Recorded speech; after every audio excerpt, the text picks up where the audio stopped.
కథ పేరు రాజుగారికి కనువిప్పు. విజయపురం రాజు భూపతిరాయుడు తన రాజ్యాన్ని ధర్మబద్ధంగా పాలించేవాడు. అతని పాలనలో ప్రజలు ఏ విధమైన బాధలు లేకుండా సుఖ సంతోషాలతో ఉన్నారు. ఒకరోజు భూపతిరాయుడు మహారాజు కొంత సైన్యం వెంటరాగా గుర్రాలపై అడవికి వేటకు వెళ్ళాడు. ఉదయం మొదలుపెట్టిన వేట సూర్యుడు నడినెత్తికి వచ్చే వరకు సాగించాడు. కొంతసేపటికి మహారాజుకి సైన్యానికి అలసట దప్పిక కలిగాయి. వాటిని తీర్చుకోవడానికి అడవిలో పక్కగా గుర్రాలను నడిపించుకుంటూ ముందుకి కదిలారు. దూరంగా చెట్ల మధ్య వారికి ఒక ఆశ్రమం కనిపించింది. ఆతృతగా అందరూ ఆశ్రమంలోకి ప్రవేశించారు. ఆశ్రమంలోకి రాగానే వారికి కొంత అలసట తగ్గినట్లయింది. పచ్చని చెట్ల మధ్య ఆ వాతావరణం చాలా చల్లని హాయినిచ్చింది. ఆ ఆశ్రమంలో ఒక చెట్టు కింద కొంతమంది శిష్యులను తనకెదురుగా కూర్చోబెట్టుకుని వేదపాఠాలు వల్లెవేస్తున్నారు ఒక గురువుగారు. ఆయన పేరు శేషాద్రి శర్మ. భూపతిరాయుడు తన సైన్యంతో సహా గుర్రాలు దిగి కళ్ళాలను చేతిలో పట్టుకుని అతని ఎదురుగా నిలబడి తమ బాధను వివరించారు. శేషాద్రి శర్మ వారి మాటలకు స్పందించి శిష్యులను పిలిచి వారికి కావలసింది అందించమని చెప్పాడు. శిష్యులు వారిని తీసుకుని వెళ్ళి తోట మధ్యలో నిల్చోపెట్టి ఈ ఆశ్రమంలోని ఏ చెట్టు ఫలాలైనా కాయలైనా కోసుకుని తినండి అని చెప్పి వెళ్ళిపోయారు. వారికి ఎదురుగా వేప చెట్లు చింత చెట్లు కనిపించాయి.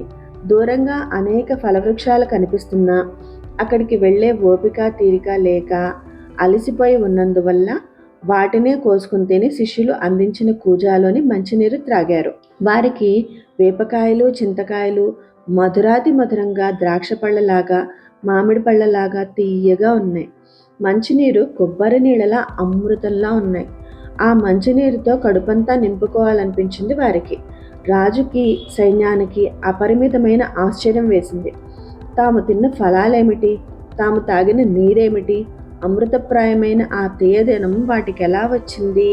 పళ్లను ఆరగించిన తర్వాత వారంతా శేషాద్రి శర్మ గారిని దర్శించారు. మహారాజు గురువుతో, స్వామి, మేము భూలోకంలో ఉన్నామా? మేము తిన్న ఆ ఫలాలకి అంత రుచి ఎలా వచ్చింది? మీరు ఇచ్చిన ఈ మంచినీరు మంచినీరా లేక అమృతమా? ఆ మంచినీటికి ఆ రుచి ఎలా వచ్చింది? ఇలా ప్రశ్నల మీద ప్రశ్నలు వేశాడు మహారాజు. అందుకు గురువుగారు, అయ్యా, ఈ రాజ్యం విజయపురం. ఈ రాజ్యాన్నేలే రాజు భూపతిరాయుడు. ఆయన ధర్మాన్ని రక్షిస్తూ 4 దిక్కులా తన కీర్తి ప్రతిష్టను వ్యాపింపచేస్తూ ప్రజారంజకంగా పరిపాలిస్తున్నాడు. వారి పాలనా సుగంధాలను వెదజల్లుతూ ఈ ఆశ్రమాన్ని సాకాయి. ప్రకృతి పరవశించింది. ఇప్పుడు వాటి రుచి చూశారు. అది మా గొప్పతనం కాదు, ఇదంతా మా మహారాజు గారి ధర్మపాలన వల్ల జరిగింది అని, ఇందులో ఆశ్చర్యమేమీ లేదు అని చెప్పారు.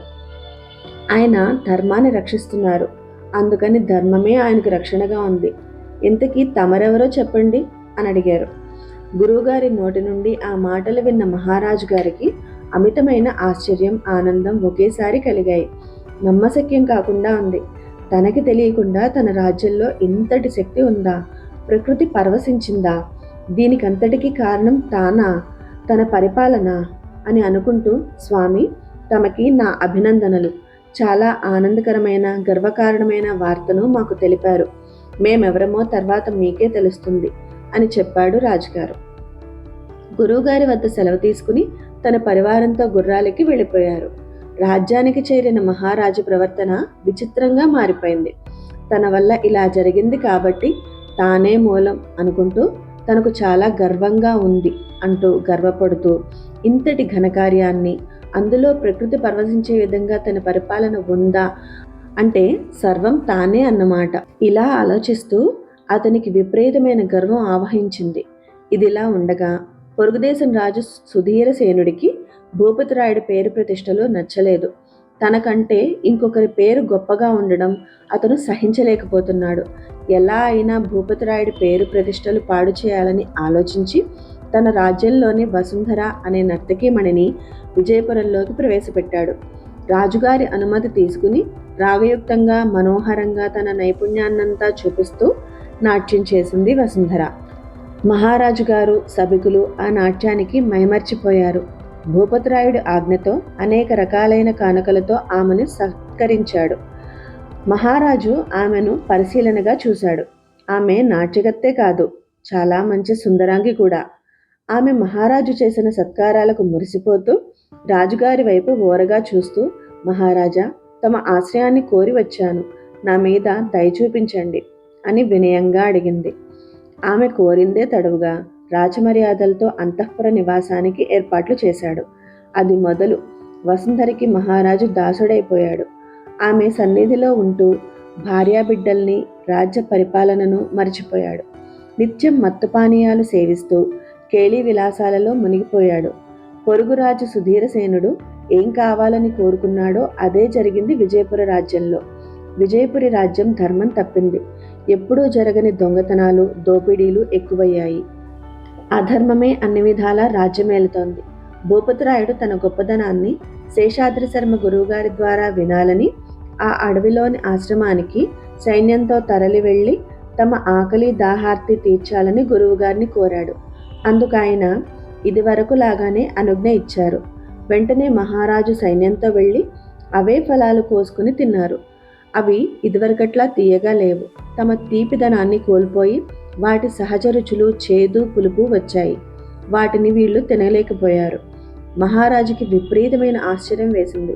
వెంటనే వెనుదిరిగి గురువుగారి వద్దకు వచ్చి అడిగాడు, స్వామి, ఇదివరకు ఎంతో మధురమైన రుచి ఉన్న ఆ ఫలాలు ఏమయ్యాయి?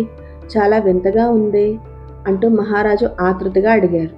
అందుకు శేషాద్రి శర్మ జవాబు చెప్తూ, విజయపుర రాజ్యం అధర్మపుర రాజ్యంగా మారిపోయింది. రాజును బట్టే కదా రాజ్యము, ప్రజలు, ప్రకృతి ఈ పరిస్థితులు చూస్తూ మారిపోయింది. ఇదంతా మా మహారాజు గారి ప్రవర్తన వల్లే జరిగింది. ఆయన ధర్మం తప్పాడు, గర్వం పెంచుకున్నాడు అని అన్నాడు. గురువుగారి మాటలు విన్న మహారాజుకి కనువిప్పు కలిగింది. తాను ఆ స్వామి ద్వారా ఏం వినాలని వచ్చాడో, తను విన్నదేమిటి? కళ, నిజమా? ఇంతలో ఎంత మార్పు! ఆ రాజుకి ఈ రాజుకి ఎంత తేడా! ఆ రోజుకి ఈ రోజుకి ఎంత తేడా ఉంది! దీనంతటికీ కారణం తనే కదా అనుకుంటూ సైన్యంతో వెనుదిరిగి రాజ్యానికి వెళ్ళిన మహారాజు వసుంధరను తన రాజ్యం నుండి వెళ్ళగొట్టాడు. రాజ్యంలోని అరాచకాలను అణచడానికి పూనుకున్నాడు. అచిరకాలంలోనే ధర్మవర్తనుడై సుఖంగా, సుభిక్షంగా పరిపాలిస్తూ భూపతిరాయుడు తన కీర్తి ప్రతిష్టలను తిరిగి పొందాడు. ధర్మాన్ని కాపాడితే ఆ ధర్మమే మనల్ని కాపాడుతుంది.